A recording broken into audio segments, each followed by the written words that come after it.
Hi listeners, Jason here. We are excited to finally announce registrations for the biggest psych health and safety community event ever. The inaugural The Psych Health and Safety Conference will be held at the Sofitel Wentworth, Sydney, June 19 to 20, 2024 and offer concurrent virtual attendance. It'll feature live podcast recordings with OG researchers including Christina Maslach and Michael Leiter of Burnout fame, Psych Health and Safety USA podcast host I. David Daniels, Australian super experts including the likes of David Burrows, a special 10-year anniversary integrated approaches to workplace mental health panel with authors Tony Lamontagna, Angela Martin and Kat Page, hand-picked case studies from organisations doing it well, and a very special interview with plaintiff Zagi Kozarov by Catherine Dunlop on that High Court case which we previously covered on the podcast. This event will sell out. Get in quick to secure tickets at early bird prices for the 2-day conference, pre-conference masterclasses, and the VIP dinner. The first 200 in-person registrations also get a copy of her latest book, The Burnout Challenge, signed by Christina Maslach herself. Find out more and register at www.psychhealthandsafetyconference.com. Now, on to this episode. From Flourish DX, this is the Psych Health and Safety Canada podcast. With workplace mental health becoming a priority for businesses who want to retain staff and prevent burnout, this is the source of information for creating sustainable and psychologically healthy workplaces in Canada.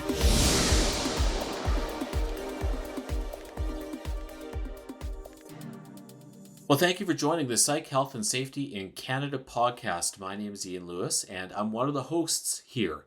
This is part 2 of a great episode talking with YMCA Workwell and one of the organizations that they have worked with since 2021, Rising Oaks Early Learning. So please tune in and listen to part 1. But I'm going to give you just a really quick recap of part 1. So YMCA Workwell is a social enterprise connected with YMCA, Three Rivers. And what they're doing is they're investing in communities by creating healthier workplaces. So they are taking workplace consulting and making it approachable for many organizations. And Early Oaks is one of the organizations that said, hey, yes, we'd love to work with you. And so where we went to the previous episode was talking about the insights that YMCA Workwell gathered, how the team at Early Oaks took that and said, wow, okay, so we have a problem with employee well-being. We have a problem with burnout. Why is that? Wow, workload is a real driver of that. Driving workload is a little bit of, we need better orientation. We need to kind of change up how staff are assigned and rotated and work. We could change some shifts. And the big cliffhanger of the episode, did it work? Well, I'd love to say you should go and listen to the episode, but no, it did work. And so what they found is that burnout was well below the national average of people asked the very same questions at other childcare centers, and their turnover is going down.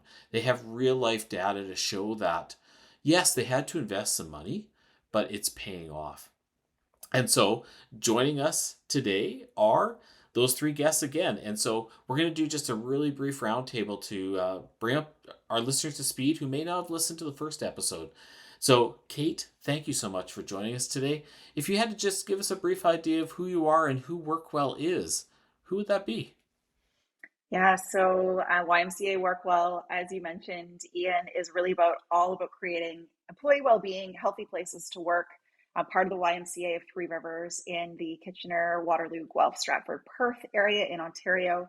And I've been with Workwell since 2021 and really thrilled to be here. And my career has been about creating great places to work. And so this has been such a natural extension, and I have loved every minute of working with the partners that I've had the privilege to work with over the past 3 years.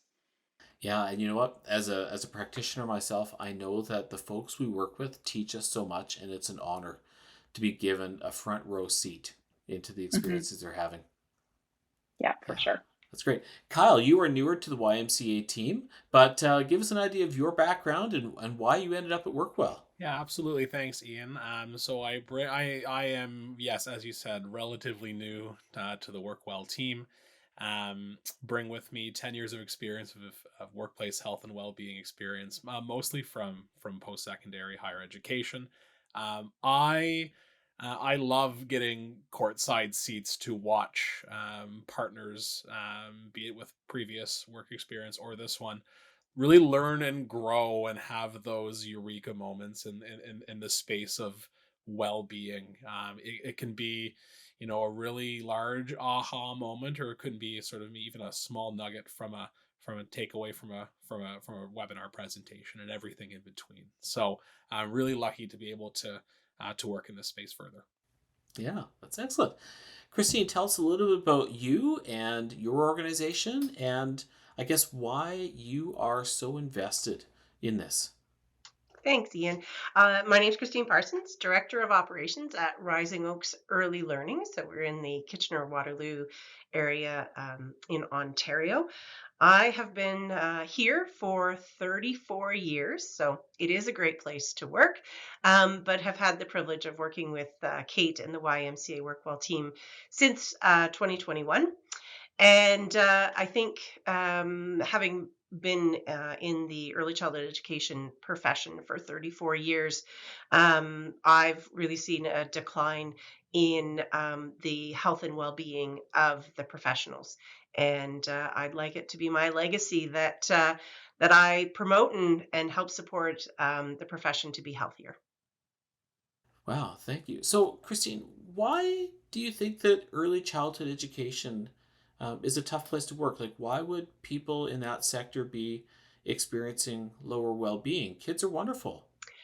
You know what?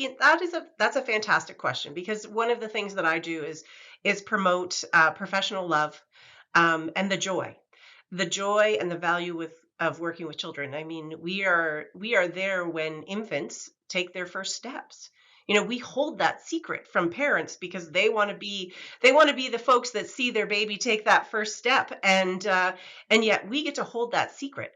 And on our waiting list, we get to know when the number two child is coming along, because they get put on the waiting list, even sometimes before grandma and grandpa find out that number two is on the way.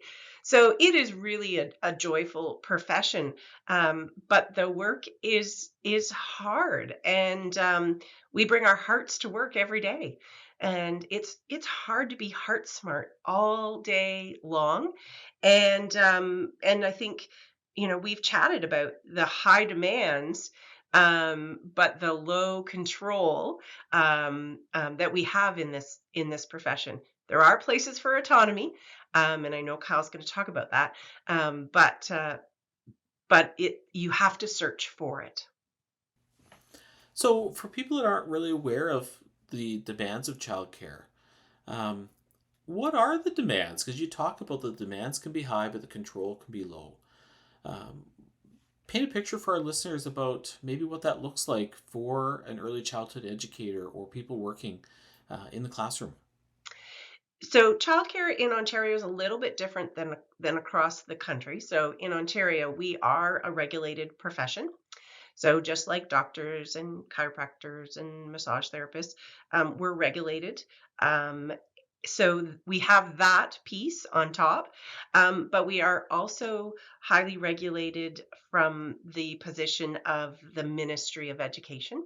So we are licensed. We must maintain ratios. So when you have high turnover and high absenteeism, there is that need to always have, not just a warm body in the classroom. You have to have a highly educated individual that understands child development and relationships.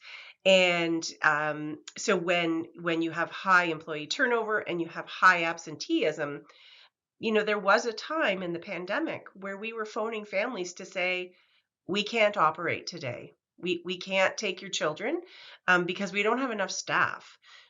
We have too many people out sick, and and children have big needs, and so they should. We are working with the most vulnerable population, also knowing that the most significant brain development happens between 0 to 5. Though that's the group that we're working with. So we have a huge impact on child development, and also I think on family well-being as well. Right. But you mentioned the high demands of, well, we've got to sort of make things work from a organization perspective. We have to have our ratios. We can't just bring anyone into the classroom, thankfully. Um, but the demands on a educator in the classroom, how paint a picture of what their day looks like that would actually make their day stressful or difficult. Yeah, it's not simply playing with children. Yeah, I mean that's the fun part. That is absolutely the fun part. But imagine that you have 15 toddlers. So that's children between the ages of 18 months and 2.5, and you think about their social emotional capacity, and what is happening with 15 toddlers in the same space. Everybody wants the same toy. How do we solve disputes when we're a toddler? We usually hit, we bite, and there's lots of crying as well. I don't want to paint too terrible of a picture because I need early childhood educators. We need individuals that want to go to school for early childhood education. There are so many joys to be had as well, but early education at this age also involves early care. So that is the feeding, the diapering, and children are full of big emotions. So, we are the calm in their storm. And so we have to work on our own ability to be calm. Right. And so, of those 15 kids, how many staff would be in that room? There would be 3 early childhood educators Yeah. So in that room. yeah, three educators for 15 kids. So that 1 to 5 ratio.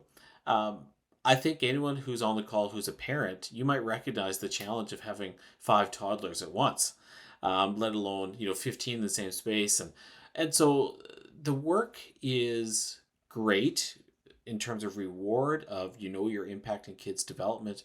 Right on the front lines, though, there's I've got 10 out of the 15 kids today are really off, and they're just it must be a full moon or something like that.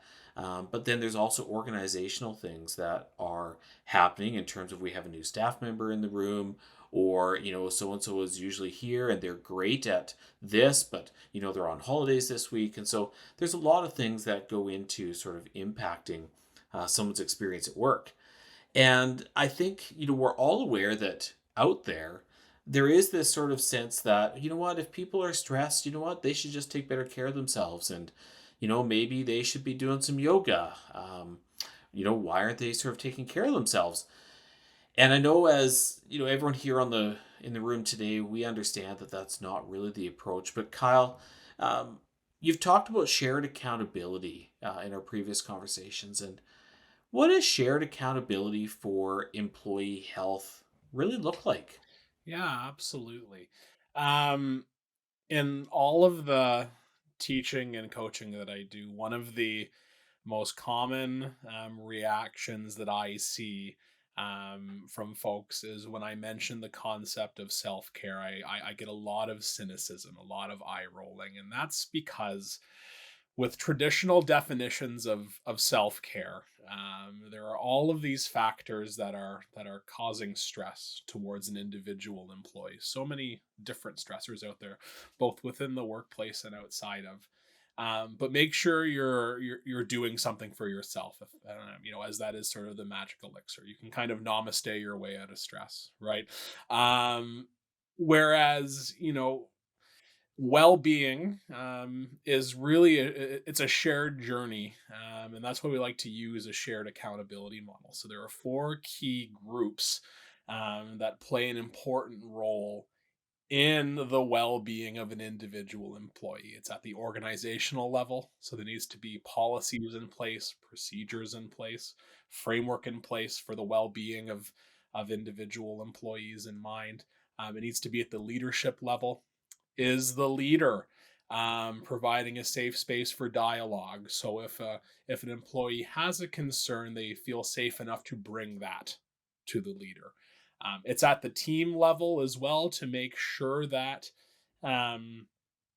that team members have each other's backs. Okay, I always like to use recognition and appreciation as an example. It doesn't always have to come from the leader, right? We can all appreciate and recognize each other and have each other's backs, right? And then also then after all of that, the fourth is at the individual level as well. So instead of 100% of the onus falling on the individual, now it's only 25, right? And when we share that model with our employees, you can almost like see that weight coming off of their shoulders, right? Of this is now not only up to me, right?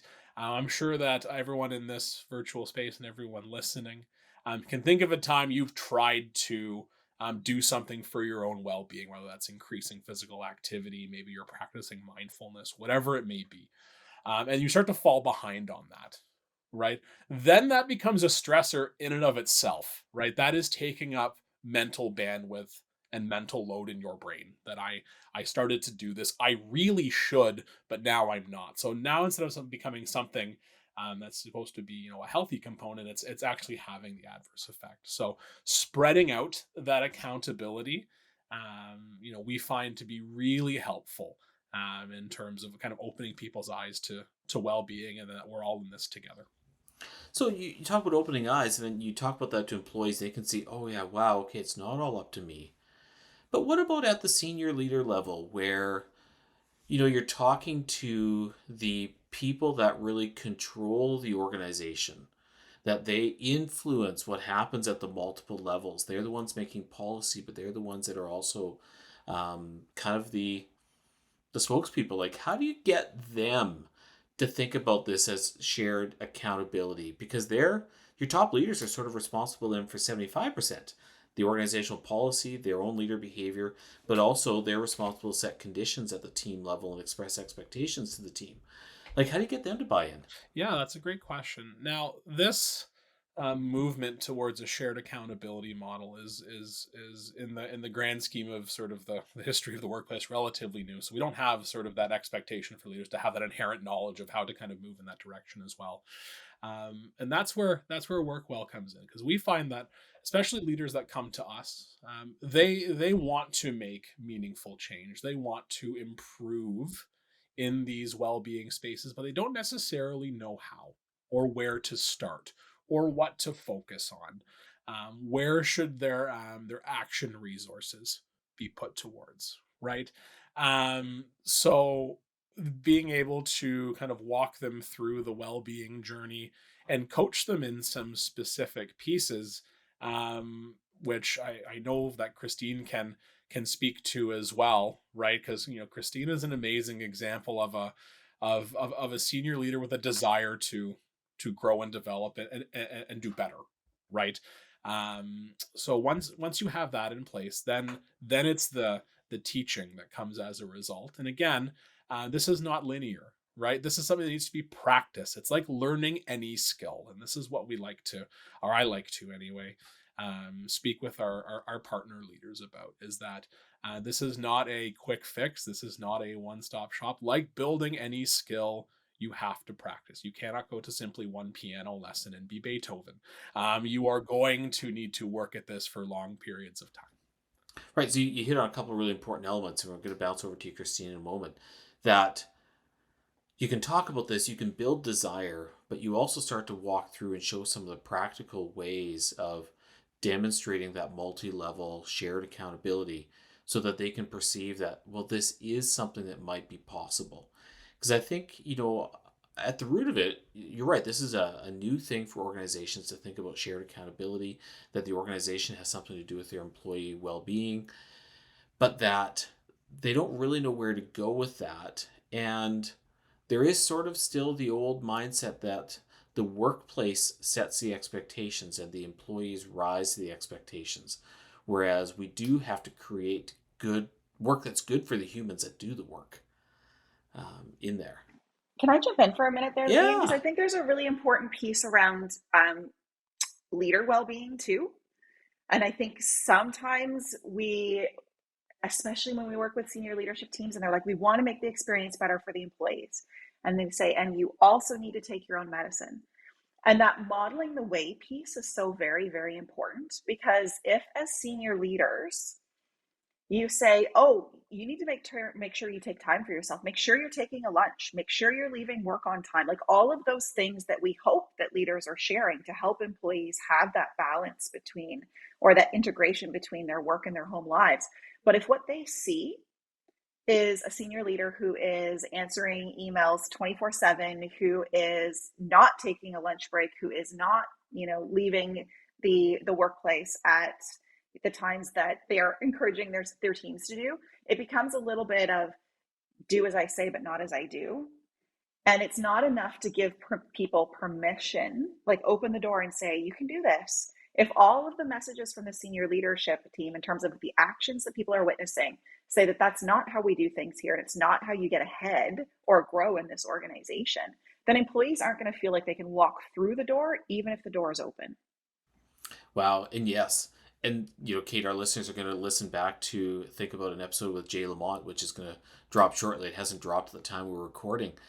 But leaders do need to start with themselves and say, what is my vision of a psychologically safe and healthy workplace? What is a workplace that enables my direct reports in our organization to thrive? And do I believe that for myself?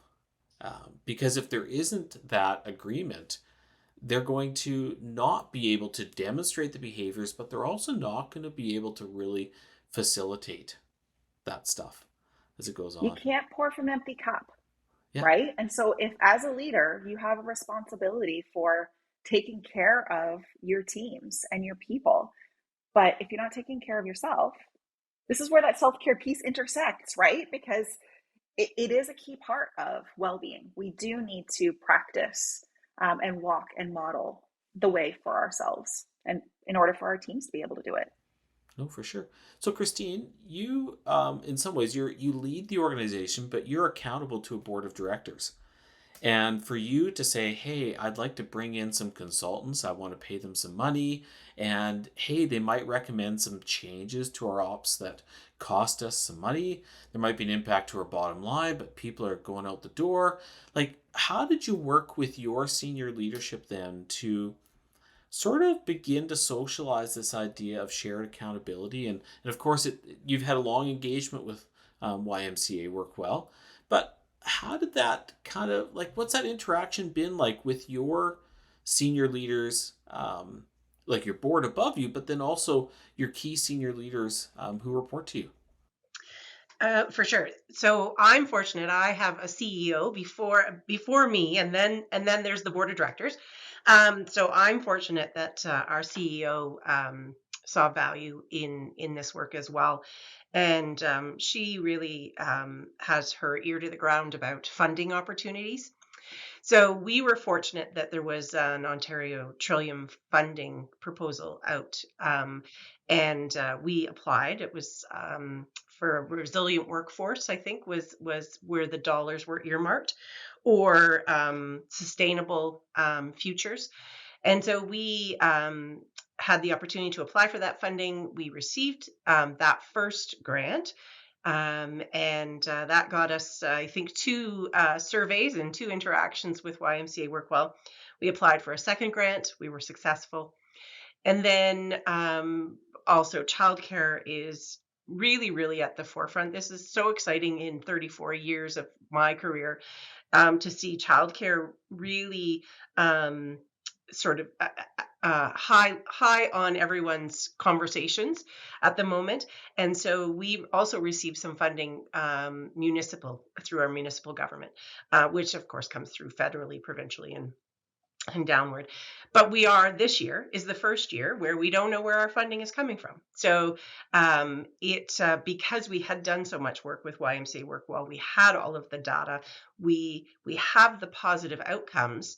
The cost went into our annual budget because we had that foundation to say, this is what we did. And this is how it's working, and these are the improvements, and so we need to continue this work. So it was quite easy to convince a board of directors to include it in an annual budget. Right. So on the first two iterations of the survey, though, even though funding was there, funding could be there, but people don't want to do anything with the results that come. So how was your board, your CEO, your senior leadership, how did they buy into the idea that we do need to talk to our staff, we do need to survey well-being, we do need to commit to taking actions, we're not going to just survey and run away?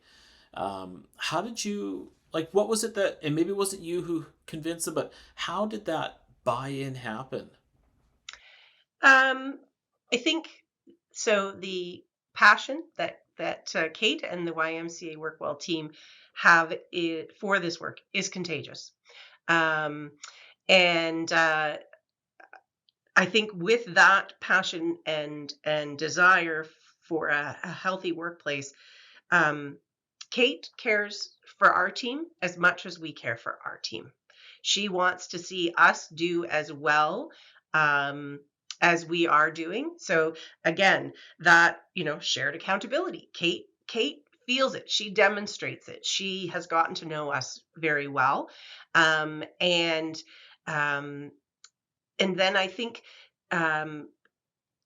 to convince the board of directors to carry forward with this work, and we wrote it into our strategic plan. So we actually have a target measure in our strategic plan. The timing was perfect for us. We were working on a strategic plan. Our strategic plan is to have a flourishing team, and the outcomes were to come. And I would say, this idea of a lick and a promise. So we have this lick and a promise that we see value in this work, and in order to have professional love and joy for the work that we're doing. And I think, remember, also the board of directors are also parents within our organization. So they also see the impact on a daily basis because they're seeing the early childhood educators. Do you need more psych health and safety in your life? Then head over to the Flourish DX Academy for several free on-demand e-learning courses. If you're an internal professional, follow Flourish DX on Eventbrite to register for any of our free fortnightly interactive webinars. Our flagship professional practice program is also exclusively available for internal professionals. The 12-week course blends theory, applied practice, and interaction with other professionals through live lectures and a monthly community of practice session. Find out more about all these learning opportunities or inquire about a bespoke in-house training at the Flourish DX Academy. www.45003.org. Now back to this episode. Right. So that really drove the motivation to join this shared accountability. And if you didn't have hope, I think Kate was inspiring and the team, and they brought you hope that we can do this. Mm-hmm. For sure. Yeah. Absolutely. Yeah, because, I know in your work and in your survey, workload really kind of rose up as being a really important issue. And we hear this all over the place, right? Like everyone's being asked to do more with less. We have a lot of competing priorities. We have an always on, culture. Many people work across time zones. And so I'm in Regina, Kate's in Atlantic. I woke up this morning to do my mindfulness meditation, and there was an email from Kate there because she had sent it in her workday. And so we have these constant sort of challenges, and lots of people talk about workload. And a lot of people think that workload just can't be solved. They kind of throw up their hands and say, well, the work is the work that it is. We hear this in hospital units, police departments, manufacturing, consulting. It's all over the place. So what do we say to people who say, well, yeah, workload's a problem. I did a Guarding Minds at Work survey, or I did the Workwell survey, and yeah, workload's just right up there. What do we do? Is there a methodology? It's a tough thing to solve. So it seems. Oh yeah, it's one of those wicked problems for sure. If it were easy, we would all be working a lot less, I think, and I personally would be very rich. However, I think one of the key challenges is, particularly when you hear that idea of, well, workload's an issue, the immediate response to that is, well, I just need to hire more people. And of course, that isn't always possible. First of all, might be particularly when we talk to not-for-profits, right? There's no more money to hire another person. And sometimes it's a recruitment challenge. Like if you think about going through the Great Resignation, there were so many organizations that had multiple positions available to be filled and couldn't find people to fill them. And so that is only one potential solution for addressing workload. And what we talk about at Workwell is how to get creative about how do you think about workload in very sort of tangible ways. And so, Kyle, I want to turn it over to you to talk a little bit about that sort of workload ecosystem that sets us up for how we approach this particular conversation. Yeah, absolutely. So when people think about workload, I'm guilty of it myself as well. You think how much work I have versus the period of time I have in which to do it. And that is, don't get me wrong, a significant component of workload. It is the number one component for sure. But it's not the only component of workload, right? So we have what we like to call our workload ecosystem. So, does the employee have the equipment, resources, and time needed to do their job effectively? Is it free from unnecessary interruptions and discussion, and disruptions, I should say? And Christine can probably speak to how challenging that is in a classroom full of 3-year-olds, right? But not only that, um, does the employee feel comfortable talking to their manager about workload? Can there be a discussion about it? Right? That is another, tremendous component. Or are we all just resigned to the fact that this is what it is? There's nothing we can do about it. Christine spoke to in the last episode how many folks within Rising Oaks are less than 3 years in the organization. Do our newer employees feel comfortable speaking up? Do they maybe have a fresh perspective and a fresh set of eyes on things? Or maybe, they're, recent graduates, so they don't necessarily have the that tangible experience, but they're so new that do they feel comfortable going to their supervisor and saying this isn't working? Are there some ways around this? So there are so many different components, and again, I think as we're seeing as well within that workload component, again, it's a shared accountability, right? Of let's come up with some solutions together.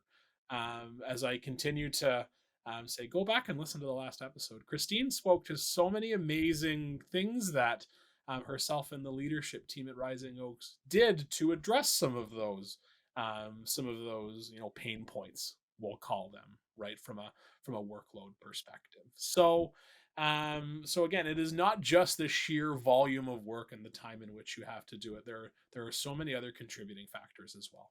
So there's always contributing factors, Kyle, but then when people start to pick apart workload, what other solutions might emerge besides just hire more staff? Because most organizations cannot just go and hire more staff. They're not like Apple where they've got huge gross margins. And Apple has huge gross margins because they probably don't hire too many staff. And we hear of workforces expanding, contracting, and that's not healthy either. So I guess when you think about workload, what are some of the other things that can happen besides hiring more staff? Yeah, absolutely. And I just that's a time consuming, that is not an immediate fix by any stretch of the imagination, right? And what if someone is hired and they leave shortly thereafter as well? You've sort of compounded the issue. I like to bring it back to creating that psychological protection within the workplace, right? Creating that safe space for dialogue, and that can be really done when you look again at that shared accountability model for wellness or for well-being. My apologies. That can be really done at the individual, team, and leader level, right? So I do have some concrete examples. Leaders will often meet with their employees with some degree of regularity, either as a group or one-on-one, ideally both, depending on. But talking about some certain things and talking about them with a degree of regularity, okay, like making it normal to talk about innovations or blue sky thinking, or what does your week look like this week? Like what are some of your concerns from a workload perspective this week? You know, what can reminding individuals as well what is and what isn't an expectation, right? Or where are some areas where we know that workload is going to be really heavy this week, right? What are some areas where we can potentially scale back in the short term to kind of, what levers can we pull here to make that a little easier for people for the next week or so? And then going back to, Kate's excellent point about leaders walking in this journey as well. Leaders being vulnerable themselves, right? Saying, I have some concerns about this with my own workload this week, normalizing or during this period of time, normalizing having that discussion of, I too, as your leader, have concerns just like you do. And that's not to say, that's not to minimize the concerns that are coming from the employee. But again, let's walk on this journey together and let's come up with solutions. One of my biggest triumphs that I've had as a leader is, for me, in previous role, sharing some of my concerns regarding my own personal workload and having employees that work for me actually help me with solutions. Like, they came up with the solutions to the problem, right? Because we're all working on this collaboratively, as opposed to, this is my silo and my workload, and this is my silo and my workload. We all just kind of have to put our heads down and grind it out and just get to Friday, right? How can we make the journey there easier for one another? Well, yeah. So you've hit on a number of great things. So I think when I reflect back, there's a lot of leaders who say, "Well, I don't want to ask my folks about workload because I can't do anything about the workload." But what you're actually saying is that, have some vulnerability around saying, "Well, yeah, guys, we've got a lot to do this week in the childcare, centers. It may be that, it's spring break." And we have a lot more kids. We've got more kids in the center because we're doing after school care the whole time. And so our workload is going to go up some. We've got the staff for it. We're going to feel some strain. So there's a bit of that, hey, we're in this together piece. But I think leaders, if they're not confident, they don't want to talk about workloads. They don't feel they can do anything about it. And they feel like they're responsible for it. But what you're kind of saying, Kyle, is that there's a way of sort of being able to maybe table it and talk about it regularly. And sometimes you maybe can't change the number of things to be done in the day in that certain amount of time, but there's something about being able to share and talk, and maybe there's some changes, just some tweaks and whatnot that might be able to be made. Yeah, absolutely. And it's the leader being upfront with their expectations as well, right? We have a colleague who sings the praises of early childhood education, because one of their favorite components is how many updates they get about their young one throughout the day, right? Yes, that is an amazing component, but during really, really peak times, does it have to be 8 to 12 updates and photos throughout the day, right? Can we peter that back a little bit? Is it's a small example, right?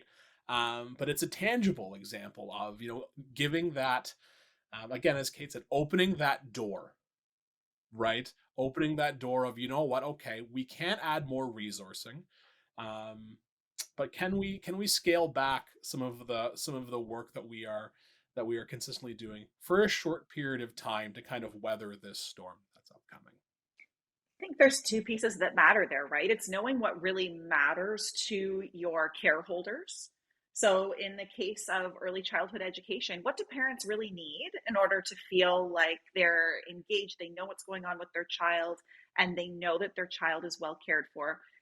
What are the pieces that really contribute to that? And what else is being done that maybe is a nice to have, but not always a need to have? And I think it speaks to priorities, because the reality is, as organizations and as leaders, we have to decide on priorities. And I think way too often we get into this space of, well, everything is important. Well, if everything's a priority, nothing's a priority. And so are we helping our people to truly understand what is most important, where they should be expending their time and energy, what really adds value to the work it is that we're doing, and where are we getting in our own way with processes that are unclear, take too much time, touch too many people, etc., that we've created for ourselves out of our sense of needing to control rather than they're truly adding value to the organization. And so I think those are a couple of really key points that leaders don't necessarily gravitate towards. And when I talk about priorities, they're like, but everything is important. It can't be, And right? It really can't be. We have to make hard decisions. certainly. And to add to that point as well, it's oftentimes the individual employees that have the greatest sense of what some of those pain points are, maybe some of those processes that are, particularly arduous that maybe don't have to be, right? Because they're the ones doing it every day. So if we're creating that space for dialogue to have those conversations, then they feel safe and have that autonomy to be able to bring that up with their leader. And at the very least, it might not be, and this is not to say that it is on the leader to appease every request that comes their way. That's simply not reasonable by any stretch of the imagination, but to at least make sure the employees feel heard. Right. So a couple of key points there, and I see you smiling, Christine, is that the leader really assists in saying, what are our priorities? We have to focus, and we have to shift that focus from time to time. We have to change our outcomes and our deliverables as we go along. Now, Christine, your organization, it appears to be fairly flat in terms of there's not a lot of distance between the CEO and the shop floor. There's not a big distance between the CEO and what's going on in the childcare center. I've worked in childcare centers before. Crying is loud. It's quite obvious that there's activity. And so the health of your staff became really, really important to your senior leadership then. And burnout is a term that it gets talked about a lot. It's measured in lots of different ways. But I guess if you had to describe burnout, Christine, from your perspective as a leader and seeing the staff, burnout is something you've been measuring and that you've been concerned about and want to measure. How would you describe burnout? Great question. First, you pointed out that I was smiling. I am so energized by the fact that everyone here understands childcare. I mean, Kyle talking about the fact that, one of their colleagues is so delighted by all of these daily updates. Yet when we looked at burnout, the number one contributor to the burnout, the most significant stressor was paperwork and documentation. It's right at the top. So I am smiling because you understand childcare, and I so appreciate that. Burnout. What does burnout sort of look like in our organization? Absenteeism. Absenteeism is at an all-time high. And you talk about crying. Well, the educators aren't crying in the classroom, but there is certainly high emotion. There is high emotion when they come in to speak to their leadership team and their supervisor. And early childhood educators wear their heart on their sleeve.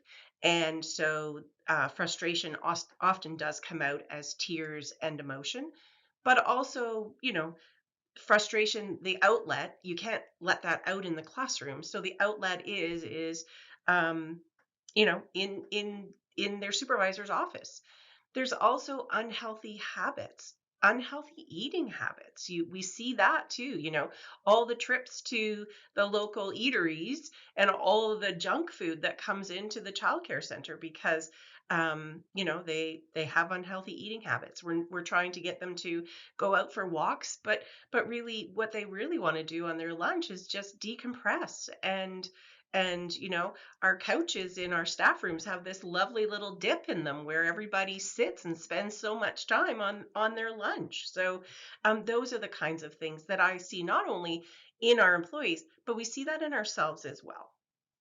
But I can see why it's easy people get tripped up and say, well, they should just have better self-care. They should go for a walk at lunch instead of, sitting on the couch and just decompressing.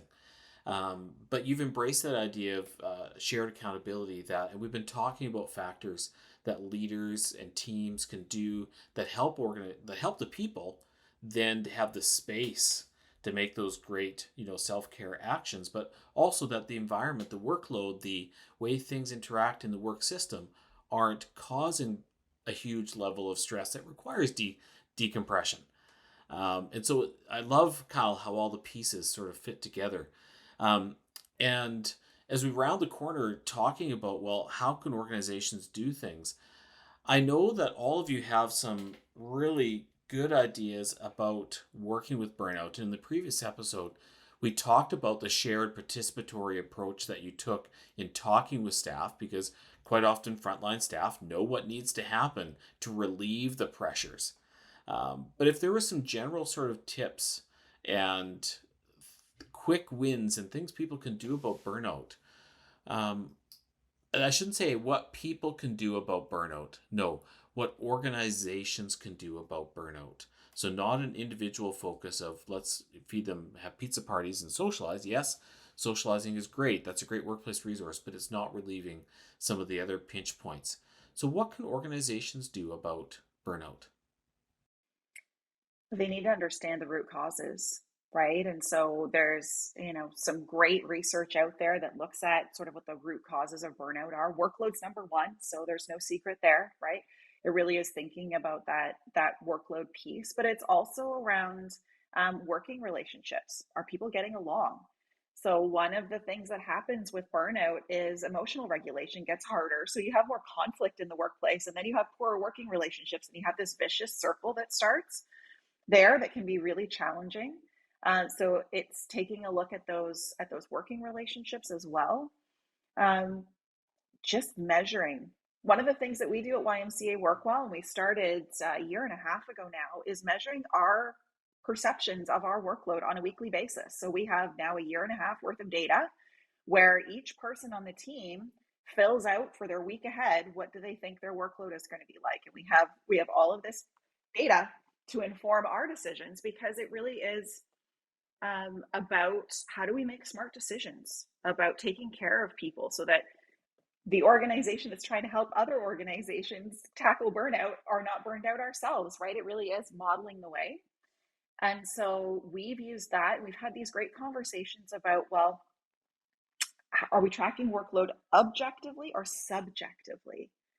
Right? And we would say that it really is about your perception of your workload that causes stress or not, right? So I have a colleague who's like, I want to be in yellow all the time. If I'm in green, I'm bored. And then others of us were like, I want to be green. So we all have different ideas about what that sweet spot for workload looks like for us. And so can you track? And can you have those conversations? Because it's a way to open up the door, as Kyle was mentioning earlier, to have those conversations. One of the really amazing things that we've learned as we've looked at Rising Oak's data over time is what are the top stressors for people? And workload's right up there. But the other really interesting thing we learned is that people are having trouble disconnecting from work, switching off from work. And that's not just in the material sense of making sure that the emails aren't dinging, et cetera. It really is about being able to say, I'm not worrying about work when I'm not at work. You had Dr. Leanne Davey on your podcast last year in the fall, right? Her idea of thought load versus workload is that blog changed my mind, changed my life. And I really love it because it is thinking about, even when I'm not at work, am I worrying about work? And that's something that I struggle with personally, right? It's just being able to do that disconnecting piece to say, work is done now. And I need to not be worrying about it or stressing about it or even thinking about it productively at 3 a.m. That's not healthy, right? And so how do we help people to have that conversation? Kyle, I'll let you jump in there. I have some other ideas. That was a spectacular segue to what I was going to discuss, and it ties into so many of those pieces, and it's the idea of boundary setting, right? And to set boundaries collaboratively. It's for our, and I know we've talked about this a lot in the childcare setting, but for our office workers out there that are listening, let me ask you this: if If you were trying to protect an hour for lunch from 12 to 1, let's say, and someone books a meeting during that hour, do you feel comfortable enough asking them if it's possible to reschedule? Not just saying no and hitting the decline button, right? We want to be collegial here, but do you feel comfortable having that discussion, right? Again, collaborative boundary setting of and this is where that shared accountability model for wellness comes in of here's an example where an individual is trying to do their individual piece, right? But perhaps the team component of that model is now starting to drag, right? Or maybe the lead, maybe it's their boss that's put it into their calendar, right? So again, we're all working at this together, and a big component of that is putting those mechanics in place so that thought load isn't there, right? So you can go on your lunch, maybe go for a walk around the block, movement break, whatever it may be, like listen to your favorite podcast, throw this podcast on, and not have one eye on Teams, right? Not have one eye on your email just in case, because those messages will still be there when you get back, right? But again, we needed to make it okay to set those boundaries. Boundaries don't work if only one person sets them. And just to jump in and add to that, it's when you Yeah. create that great team atmosphere that your team starts caring for your boundaries too. And I know sometimes I love our Workwell team members. They're so lovely. And there are a couple of them particularly who look out for me. Or be like, Kate, you didn't get a lunch break. So I'm not scheduling that there. So I don't actually have to hold that boundary. They're holding it for me. And isn't it wonderful when that starts to happen, where you truly feel cared for by all of the people that you work with? And that's the team level. It is, and when we think about some of the research that's out there, that truly having leaders who set the pace and endorse that, they create a permissive environment for people to talk about workload, to talk about work-life balance, to talk about how this thing that we changed last week really affected my workload, now, and it offloaded this, but it created this, and that really speaks to a really well functioning workplace, that there's good communication, there's feedback loops, there's ways to sort of relieve pressure. And so I know we've talked and we've tossed around the terms of wellness, well being. We haven't talked a ton about psychological health and safety, but really we're talking about the same thing, right? We're talking about creating work that is healthy and great for people. So we can talk about that we create healthy work, or we create work that is, helps people's psychological health and safety. We create work where people thrive. We create work where people want to come to work every day and do great work so that we can serve our families really well. And so there's lots of ways of using the terminology. We don't have to get stuck on psychological health and safety. But I think what you three have done is really open up for our listeners the idea that you care, right? So your senior leadership, Christine, cares, and there's a direct line of sight between the leaders caring about things in the front line of the organization and the outcome for the families that you serve, and the outcome for these kids' development, 0 to 5, 1 to 5. It's absolutely critical time in their development. So you've got line of sight to the direct results of that. There's not a lot of layers. But then, Kate and Kyle, you've talked about that data really informs, and that's your place to start talking. And Christine, you're really proud of your data, and you should be, right? Because you can see there's real changes, but there's also been, I'm guessing, palpable changes then when staff talk to you about working there. And maybe there's even some stories about your longer term staff saying, remember when it was like this, but now this? Does that exist, Christine? It absolutely exists. It was probably the summer of 2021. I think we have the story of summer. So you talked about how the workload increases in the summertime because we have children that are out of school. And I wrote a memo called "The Story of Summer," and it was all about how that summer was probably the hardest summer we had ever had.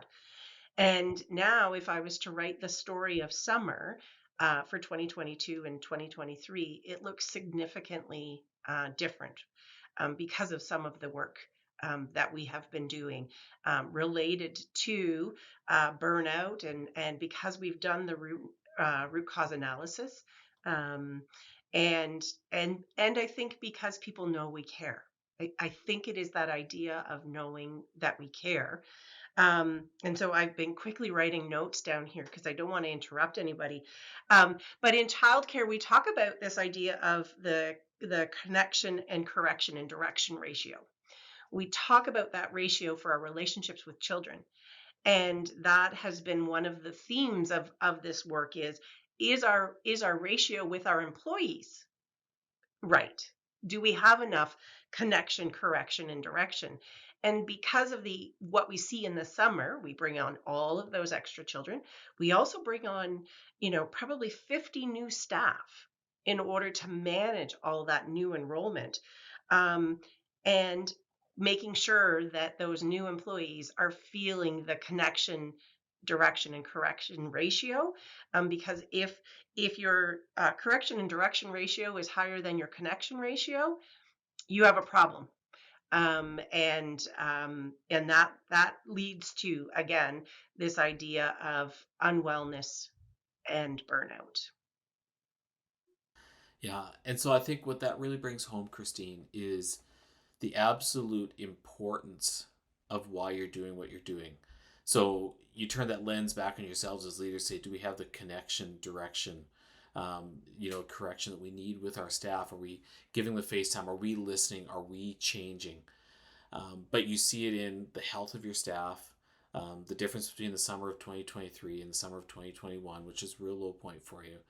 You're making a difference in the lives of your staff. You're seeing that well-being number move.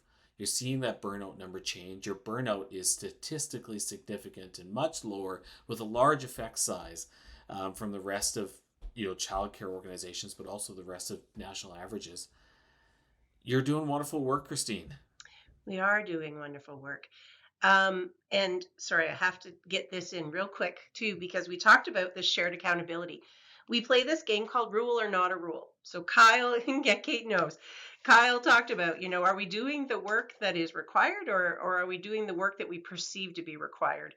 And we play this lovely game called Rule or Not a Rule, and that has been a game changer for us as well. Wow. Okay. I think we could probably have a third episode. We could. But you know what, though, is that we need to be able to make psychological health and safety, making thriving workplaces, creating healthy work environments. We need to be able to make it really approachable and for folks to be able to do it. And in this case, YMCA Workwell has provided help. You were able to pay for it with some grants, but now you've put it in your operational budget. A lot of people think that, wow, you know what, it's going to be expensive to get these consultants. Well, I think, if you wanted to build a new building, you got to hire some consultants for that too, right? Architects, engineers, space planners, right? You have to make an investment to see an improvement, to see changes. And so we're not going to talk fees, Kate. We're not going to ask you to disclose your fees or things like that. But I think, though, that's just an honest conversation to have in the industry. And I know business leaders know that you pay for good accounting advice. You pay for good legal advice. Well, hey, if we're talking about safeguarding our human capital, that we are talking about safeguarding the very people who are making a difference in the lives of our people served, our families, there's an investment, right? And I think if we, take that investment and compare it to other investments we do for tax planning and legal and things like that, I'm quite confident that Kate's fees overall, YMCA Workwell's fees, are going to be lower than some of those other areas. And so I want to encourage our listeners that take to heart, have a good listen, because what these guys have described is not rocket science. The insights that an organizational psychologist or a workplace wellness or workplace well-being consultant can bring just might be eye-opening. And the things that they will talk with you about might be a little bit challenging, but you've got a real window into it here. So I think all of us in our positions in our organizations, whether you are a frontline direct contributor with no supervision or responsibility, or you're a team leader, or you're a middle manager, or you're a senior leader, is that we all have an opportunity to be having the conversation about what part of our work makes us well, what part of our work helps us to thrive. Hey, and what part of our work isn't so good? Maybe what part of our work isn't so good for someone who's already struggling with a mental health problem. Whatever it is, we can make work really great for us. So I really want to thank you all for joining us. And we do a lot of work on LinkedIn, and we'll have Kate and Kyle's information in LinkedIn. Christine, you're welcome to, if you're on LinkedIn, you're welcome to contribute that, and however you want people to reach out to you. But this has been a great conversation. I have found it inspiring, and I really hope our listeners do as well. So I really appreciate you guys taking the time. Like 2.5 hours we've spent recording this podcast today, and I really thank you for that. Thank you so much, Ian. It's been such a privilege to be here today. Yeah, thank you. Kate. Thank you, Ian, and thank all of you, because childcare is, I appreciate when childcare is on the minds of everyone, and the workforce. Awesome, and thanks listeners for listening and spreading the message. You've been listening to the Psych Health and Safety Canada podcast. To stay up to date with the best content on workplace mental health in North America, subscribe wherever you listen to podcasts and join the Flourish DX community at www.flourishdx.com.